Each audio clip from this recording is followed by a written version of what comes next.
نحمده ونصلي ونسلم على رسوله الكريم اما بعد فاعوذ بالله من الشيطان الرجيم بسم الله الرحمن الرحيم وَإِذْ قُلْنَا لِلْمَلَائِكَةِ اسْجُدُوا لِآدَمَ فَسَجَدُوا إِلَّا إِبْلِيسَ۔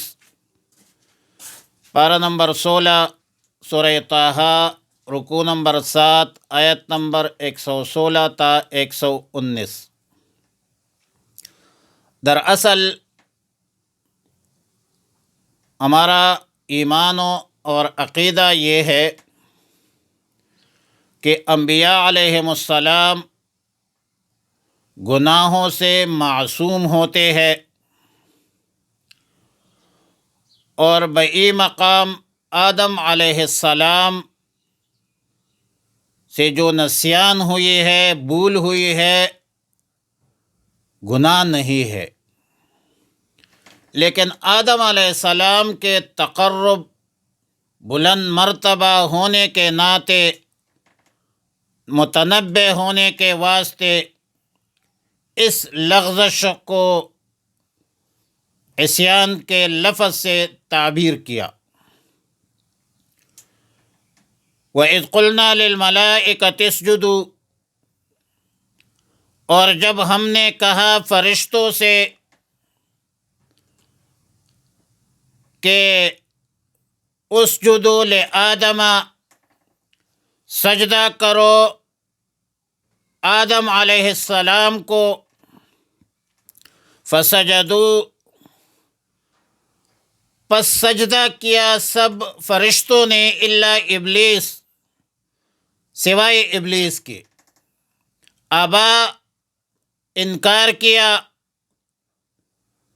فقلنا، پس ہم نے کہا، یا آدم، اے آدم علیہ السلام، ان ھذا عدو لک، بلا شبہ یہ شیطان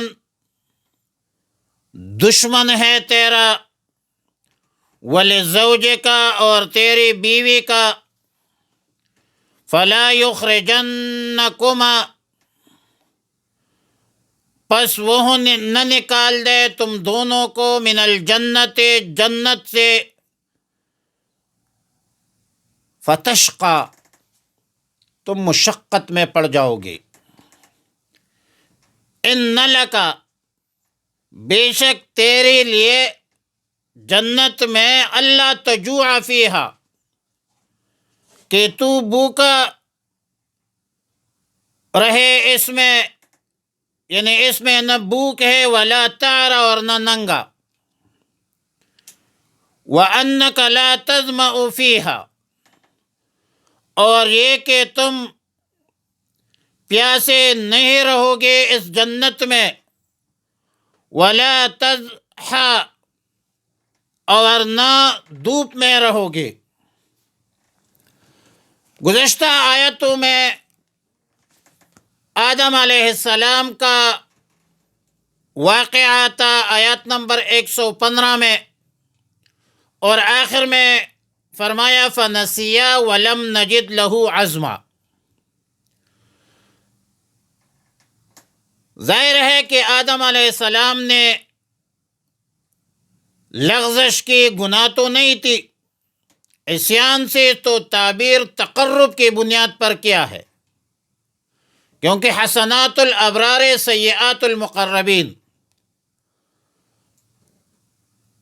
لیکن آدم علیہ السلام میں ہم نے عزم نہیں پایا، وَلَمْ نَجِدْ لَهُ عَزْمًا۔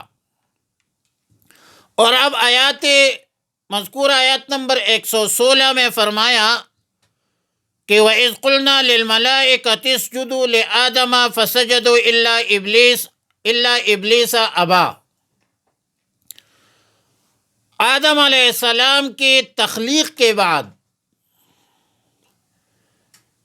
فرشتوں کو اور فرشتوں کے ضمن میں ہم جماعت، ہم صف یا ہم صحبت ہونے کے اساس پر ابلیس کو بھی حکم دیا کہ آدم علیہ السلام کو سجدہ کرو۔ اب سجدہ کی کیفیت کیا تھی؟ جو بھی تھی، سجدہ تعظیمی تھا یا آدم علیہ السلام بمنزل قبلہ تھا، لیکن اس وقت بھی اللہ کا حکم تھا کہ اسجدوا لآدم، آدم کو سجدہ کرو، اور اب اللہ کا حکم ہے کہ اللہ کے بغیر کسی غیر کو سجدہ مت کرو۔ بہرحال سب فرشتوں نے حکم الہی کی تعمیل کی، سب فرشتوں نے سجدہ کیا، لیکن ابلیس نے انکار کیا، جس کی وجہ دیگر آیاتوں میں ابلیس کا تکبر قرار دیا ہے۔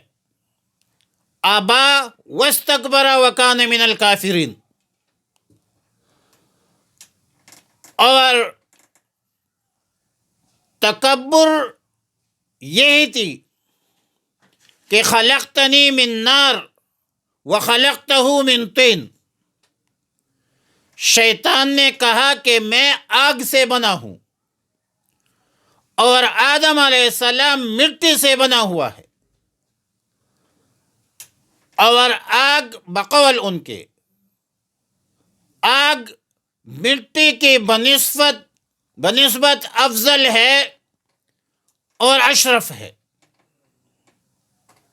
اور اس انکار کی بنیاد پر ابلیس کو جنت سے نکالا گیا۔ سیدنا آدم علیہ السلام پر جنت کے سب باغات اور نعمتوں کے دروازے کھول دی گئی، ہر چیز کی استعمال کی اجازت دے دی گئی، صرف ایک درخت کے پل کے کھانے سے منع فرمایا۔ یہاں تک حکم ملا کہ وَلَا تَقْرَبَا هَٰذِهِ الشَّجَرَةَ فَتَكُونَا مِنَ الظَّالِمِينَ، سورہ بقرہ میں، سورہ اعراف میں اور قرآن کریم میں جگہ جگہ یہ واقعہ مذکور ہے۔ آیت نمبر 117 میں فرمایا کہ فَقُلْنَا يَا آدَمُ إِنَّ هَٰذَا عَدُوٌّ لَكَ، ہم نے آدم علیہ السلام کو کہا کہ بلا شبہ یہ شیطان تمہارا اور تمہاری بیوی کا دشمن ہے، کہے یہ شیطان تم دونوں کو جنت سے نکال نہ دے۔ مطلب یہ ہے کہ شیطان کے کہنے پر کوئی ایسا کام نہ کرنا جس کی وجہ سے آپ جنت سے نکل جائے۔ اور آج بھی پورے عالم انسانیت کو خطاب ہے کہ یا ایھا الذین آمنوا لا تتبعوا خطوات الشیطان انہ لکم عدو مبین، شیطان تمہارا واضح دشمن ہے، فاتخذوہ عدوا، اس کو دشمن سمجھ لو، شیطان کے نقش قدم پر مت چلو، شیطان کی باتیں مت مانو۔ فتشقا،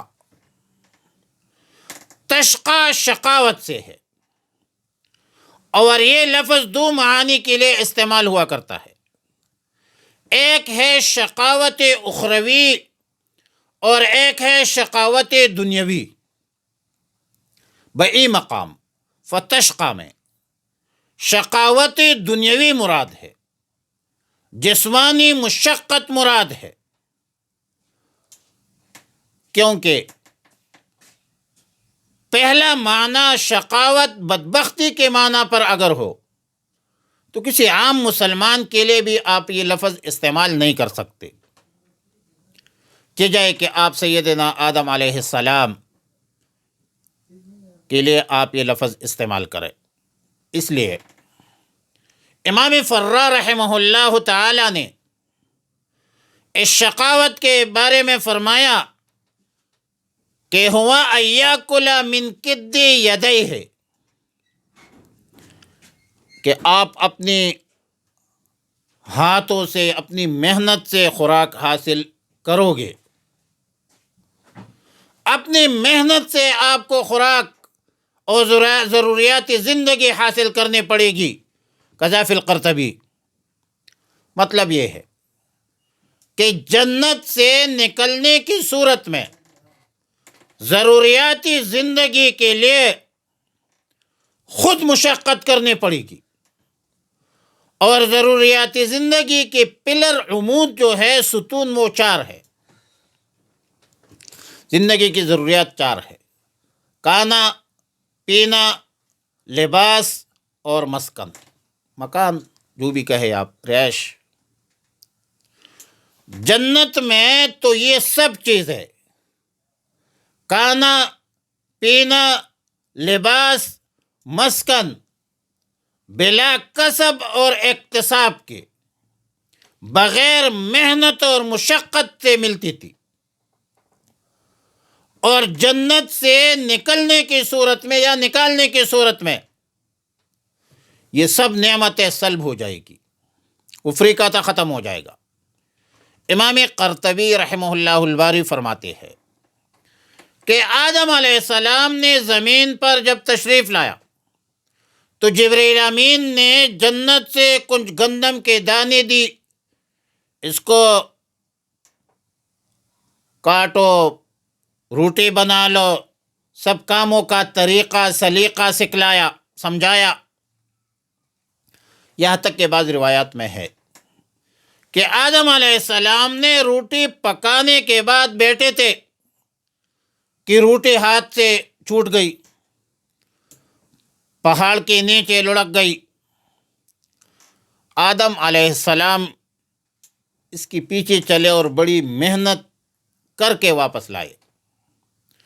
تو جبرائیل امین نے فرمایا کہ اے آدم علیہ السلام، آپ کا اور آپ کی اولاد کا رزق زمین پر اسی طرح محنت و مشقت سے حاصل ہوگی. ضروریاتی زندگی آپ زمین سے ایسی پورے کریں گے: کھانا ہے، پینا ہے، لباس ہے، مسکن ہے. قذا فی القرطبی. اور فتشقہ کے حوالے سے ایک اور نقطہ سماعت فرمائے کہ فتشقہ کو مفرد لایا. مقام کا تقاضا تو یہ تھا کہ فتشقیہ ہونا چاہیے، تثنیہ کا صیغہ ہونا چاہیے، میں بیوی کو دونوں کو مخاطب ہونا چاہیے تھا، بیوی کو شریک کرنا چاہیے تھا سیدنا حوا علیہ السلام کو، لیکن مفرد لایا. اس کی وجہ یہ ہے کہ بیوی کی ضروریاتی زندگی مرد پر لازم ہے. کھانا ہے، پینا ہے، لباس ہے، مکان ہے، اس کا ذمہ دار صرف مرد ہے. تنہا مرد اس ذمہ داری کو پوری کرے گا، عورت کی ذمہ داری نہیں ہے. اور اس وجہ سے مفرد کا صیغہ لایا. نیز بھی معلوم ہوا کہ کھانے پینے کے حوالے سے، مکان اور مسکن کے حوالے سے، لباس کے حوالے سے، دیگر ضروریات کے حوالے سے عورت پر احسان ہے، تبرع نہیں ہے، تبرع ہے، واجب نہیں ہے. آیت نمبر 118 میں فرمایا کہ ان لک الا تجوع فیہا ولا تعری. جنت میں زندگی کی ضروری بنیادی ضروریات جو ہے وہ بغیر مشقت کے ملتی تھی. نہ کبھی بھوکا رہو گے، نہ پیاسے رہو گے. وَأَنَّكَ لَا تَظْمَأُ فِيهَا وَلَا تَضْحَىٰ. نہ پیاس لگے گی، نہ دھوپ میں تپکو گے، نہ دھوپ کی تپش ہوگی. اور ظاہر ہے کہ جنت تو جنت ہے، جنت میں بھوک، پیاس، دھوپ کا احساس تو نہیں ہوتا، بلکہ جنت میں دھوپ بھی نہیں ہوتی.